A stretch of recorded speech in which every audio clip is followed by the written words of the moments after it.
오늘 오후에 아까 저희들이 이사야서 11장과 12장 말씀을 읽었습니다. 여러분 이사야서 11장에서 우리는 놀라운 사실 하나를 발견하게 되는데요. 하나님께서 아름다운 때를 만들어 두시고 그때가 되면 하나님은 그날에 하나님께서 계획한 모든 것들이 성취되고, 즉 남은 자들, 하나님께로 돌아온 자들, 거룩을 떠나지 않고 회개하며 하나님께 속해 있는 자들, 세상으로 나가는 자가 아니라 믿음을 끝까지 지키는 그들에게 주어지는 하나님의 복이 이사야서 11장과 12장 말씀 속에 나타납니다. 특히 여러분 네 가지 형태로 나타나는데 그날에 하면서 하나님께서 정한 카이로스, 그 시간의 때에 하나님께서 주어지는 그러한 은혜의 내용들이 기록되어 있음을 보게 됩니다. 여러분 우리가 디모데후서 3장 1절부터 5절의 말씀을 보면 마지막 때에 이 세상에서 주어지는 여러 가지 내용들이 나옵니다. 그 중에 하나가 아까 얘기했던 사람들은 조급해하기 시작합니다. 하나님의 때를 기다리지 못하고 그 하나님의 때는 정확한데 사람들은 너무나 조급해서 하나님께서 가르쳐 주시고 하나님께서 원하는 그 방향과 길을 버리고 자기 머릿속에 고안하고 창작한 그러한 육신적인 생각과 정욕을 따라서 세상을 살아가는 경우가 앞으로 허다할 겁니다. 그런데 하나님의 백성들은 하나님의 때를 기다리는 지혜로 살아야 됨을 말씀 속에서 우리가 깨닫기를 원합니다.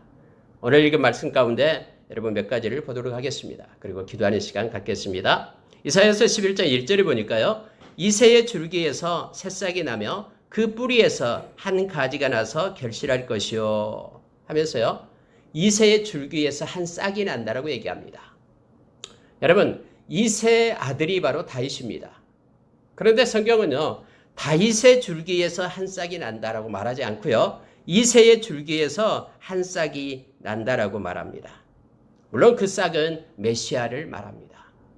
다시 말하면 다윗의 계보 속에서 이새의 줄기에서 모든 인류를 구원할 하나님이 나오시는데 그게 바로 메시아 예수 그리스도를 말하고 있죠. 그래서 이사야서 11장은 예수 그리스도를 나타내는 말씀입니다.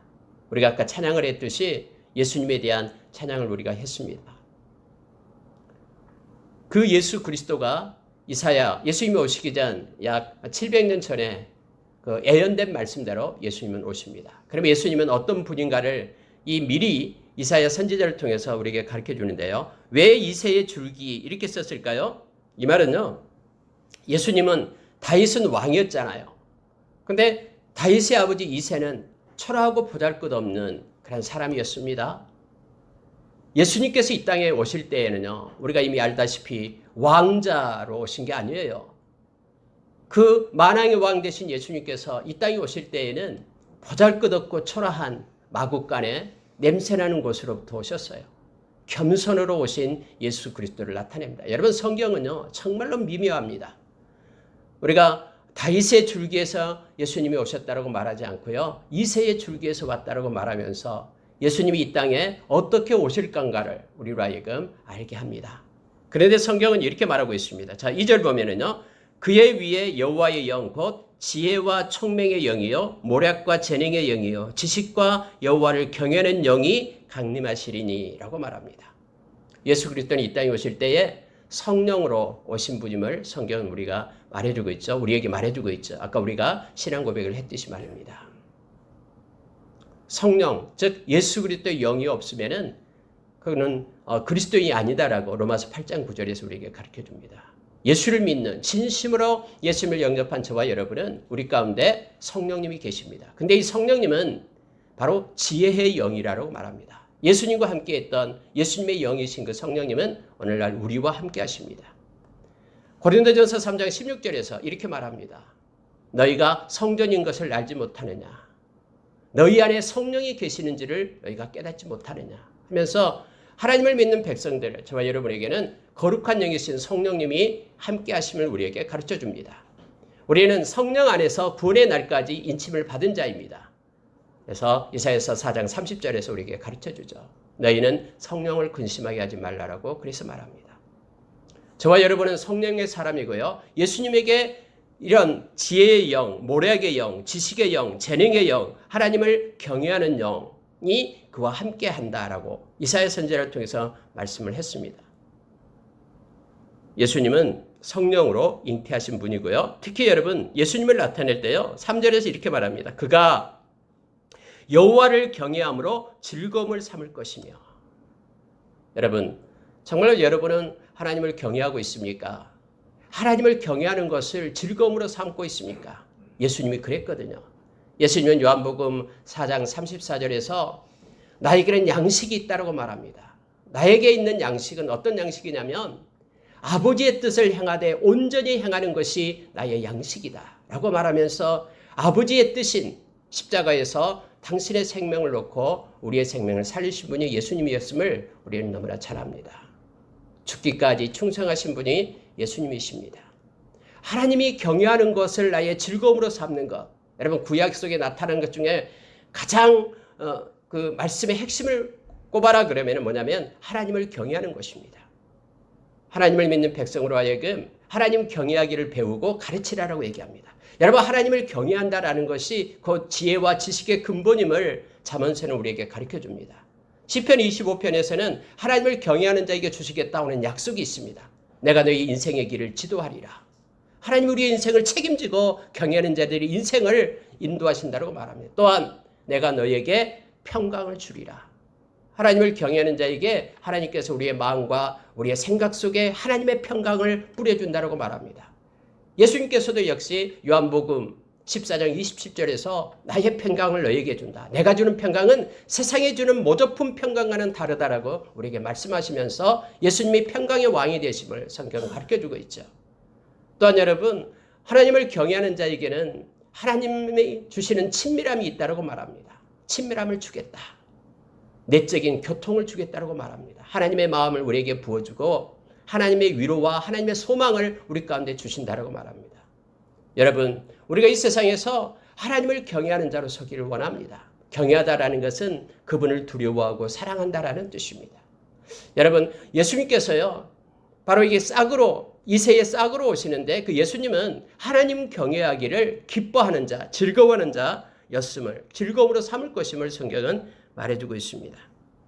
또한 여러분 5절에 보니까 공의로 그의 허리띠를 삼으며 성실로 그의 몸에 띠를 삼으리라.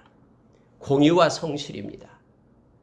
우리 하나님이 너무나 좋아하시고 또 원하시는 것이 바로 공의죠. 그리고 성실입니다. 예수님께서는 요한복음 1장 14절에서 그렇게 말합니다. 나는 진리요. 그리고 예수님은 은혜와 진리, 진리와 은혜가 충만하신 분, 은혜와 진리가 예수님으로부터 나셨다라고 우리에게 가르쳐주고 있죠. 예수님은 성실하십니다. 이 말은요, 한 번 말씀하신 것은 변함이 없다라는 것입니다. 예수님이 그렇게 산상수훈에서 말했죠. 세상은 없어지지만은 내 말은 없어지지 않을 것이다. 이 말은요, 주님은 성실하기 때문에 영원하시기 때문에 말씀하신 것은 그대로 성취됨을 우리로 하여금 알게 합니다.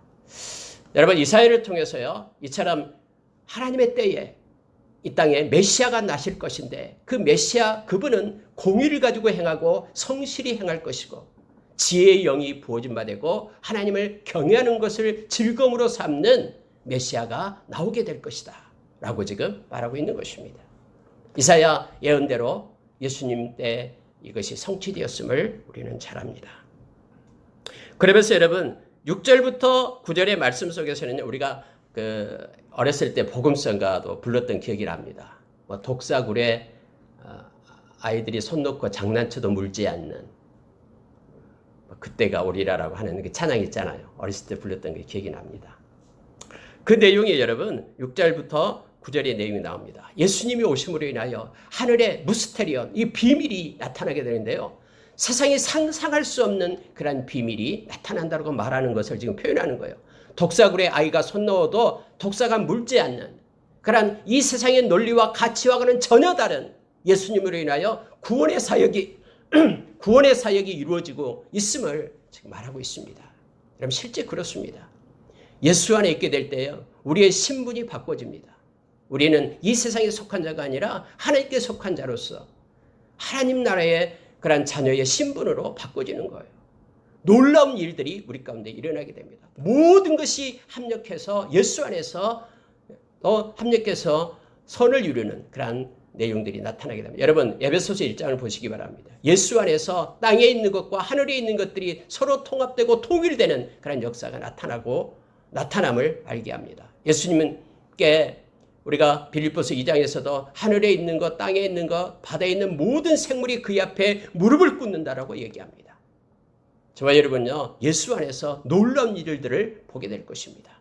우리를 위하여 금부어둔 크고 아름다운 하나님의 나라를 우리가 소유한 자로 서게 될 것입니다. 이러한 일들이 지금 이사야서 11장에서 나타나고 있습니다. 그러면서요, 10절 이하에서 12장까지 해서 그날에 4번 나옵니다. 자, 여러분 10절을 보십시오. 이사야서 11장 10절을 보니까요.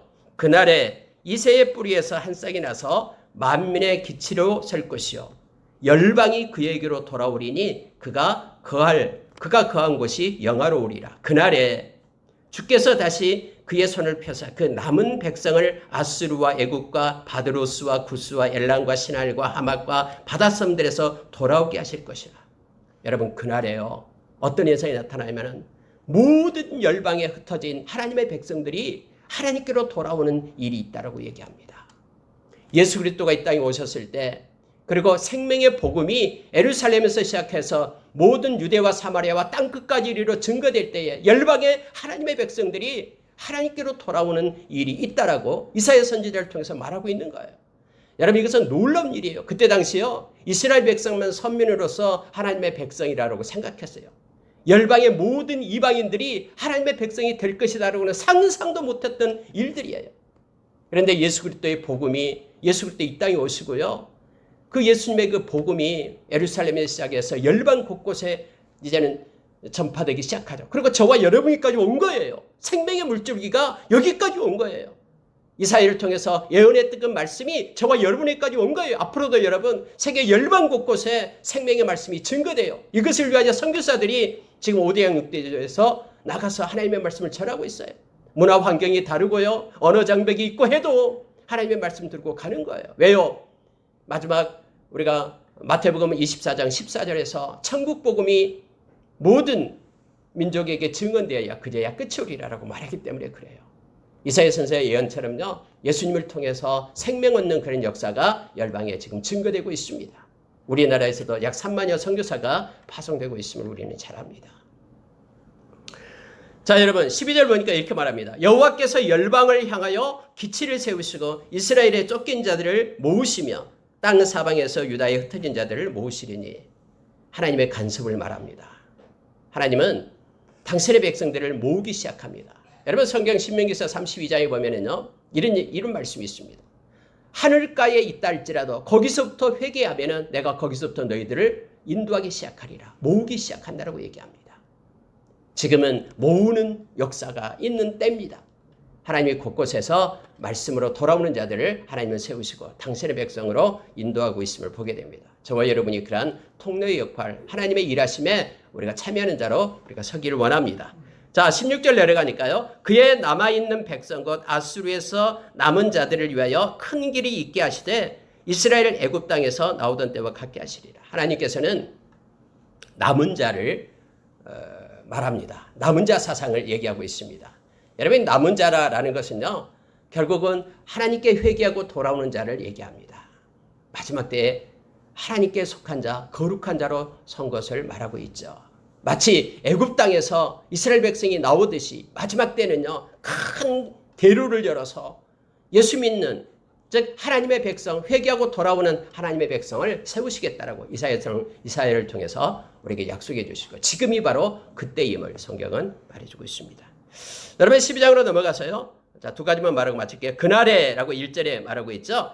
그날에 네가 말하기를 여호와여 주께서 전에는 내게 노하셨사오나 이제는 주의 진노가 돌아섰고 또 주께서 나를 안위하시오니 내가 주께 감사하겠나이다 할 것이라. 우리는 깨닫게 됩니다. 하나님의 때에요. 하나님의 백성들은 깨달음을 얻게 됩니다.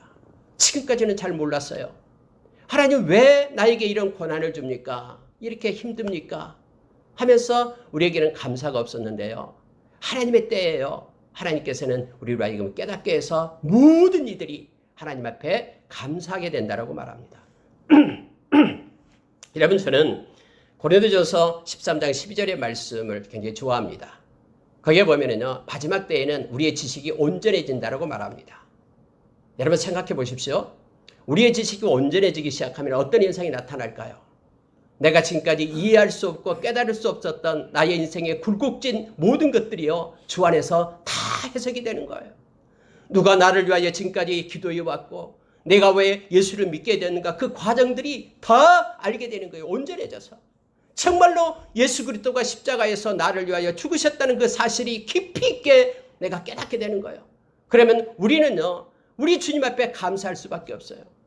한때는 내가 하나님을 원망하고 하나님 앞에 왜 하나님, 저 악인들은 저렇게 형통한데 왜 나는 이렇게 힘들고 어렵습니까? 라고 불평했던 그 모든 것들이 부끄럽게 되는 거예요. 하나님의 뜻 안에서 하나님의 계획 속에 나를 그렇게 인도하셨구나. 이 하나님의 은혜 가운데 우리는 감사하며 울면서 하나님께 영광 돌릴 수 있는 거예요. 지금 그 얘기를 이 성경 12장 1절에서 말하고 있는 거예요. 주께서 나를 안위하시오니 내가 주께 감사하겠나이다.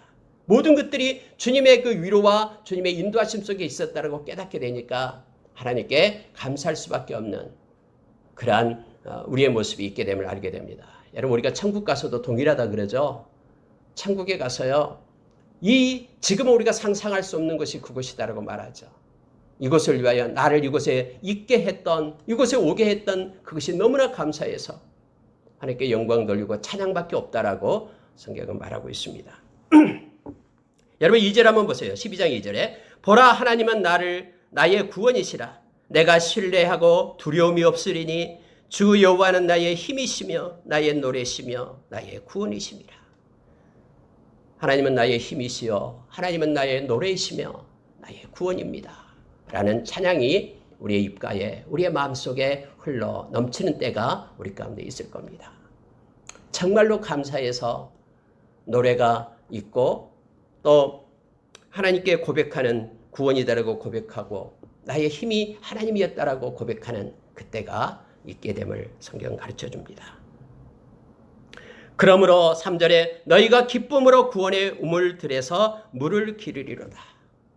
구원의 물을 우리가 길러 오르면서 감사하며 영광 돌리는 때가 우리 가운데도 있을 것입니다. 자, 여러분 마지막으로요. 자, 4절 보십시오. 그날에 이렇게 말합니다. 너희가 또 말하기를 여호와께 감사하라. 그의 이름을 부르며 그의 행하심을 만국 중에 선포하며 그의 이름이 높다 하라. 여호와를 찬송할 것은 극히 아름다운 일을 하셨음이니 이를 온 땅에 알게 할지어다. 나를 향한 아름다운 일을 행하신 하나님을 우리가 기억하기를 원합니다. 여러분, 하나님께서는 우리를 이 땅에 보내실 때요, 그냥 심심해서 아무렇게나 보내시지 않습니다. 각자 하나님의 백성에게는 이 땅에 아름다운 일이 있습니다. 하나님의 계획이 있습니다. 우리가 이 땅에 존재하는 존재 이유가 있습니다. 여러분, 이걸 놓고 우리가 하나님 앞에 기도하기를 원합니다. 하나님, 왜 나를 지금까지 생명을 연장시키며 이 땅에 존재케 하십니까? 내가 하나님께 영광을 돌리고 하나님이 기뻐하는 아름다운 일을 이 땅에서 행하기를 원합니다. 하나님의 아름다운 계획들이 나를 통해서, 종을 통해서 성취되기를 원합니다. 하면서 하나님 앞에 기도하며 하나님의 뜻을 묻는 저와 여러분 되기를 원합니다. 우리가 주님 인생의 끝자락에서 주님을 만날 때에 주님이 나를 위한 아름다운 계획을 행하셨군요 하면서 감격하며 우리 하나님께 영광 돌리는 그날이 올 것을 저희들은 압니다. 그래서 여러분, 매일매일 하루하루 우리가 주님의 제자로서 믿음을 지키며 말씀을 따라 순종하는 삶 살아가는 저와 여러분 되기를 원합니다. 성령의 인도하심 속에 성령의 그러한 민감성을 가지고 은혜 가운데 거하는 저와 여러분 되기를 원합니다. 함께 기도하겠습니다.